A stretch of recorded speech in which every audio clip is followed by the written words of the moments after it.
Ernest Hemingway was one of the most influential American authors of the 20th century, and it turns out he spent a significant amount of time in his early career in the Beartooth Mountains near Cooke City. That's why the International Hemingway Society is holding its biannual conference in Sheridan, Wyoming and Cooke City, Montana this week.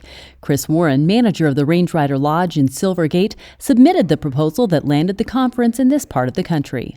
It's been going on about 40 years, and they do it biannually, and it's usually one in America and then one in international. Warren pointed out that this part of Montana, where Ernest Hemingway spent a significant amount of time in the 20s and 30s, embodies the author's spirit. He was about wild places, remote places, hunting, fishing, food, wine, and this place is full of it. Warren pointed out that holding the Hemingway Conference here in Silvergate highlights the amount of influence that this part of Montana had on Hemingway's writing.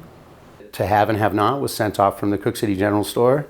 Death in the Afternoon was sent off from the Cooke City General Store. The protagonist of For Whom the Bell Tolls is from Red Lodge.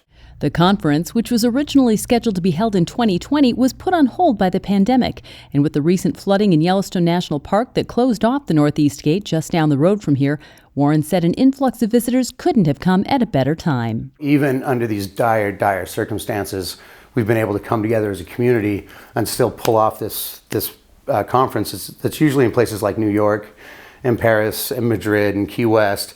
And so not only is a town with a year-round population of 80 pulling it off, we're pulling it off after this devastating catastrophe. So if we could, if anybody wants to come up and see what we've got going on here, please do. From Silvergate, I'm Wendy Corr reporting.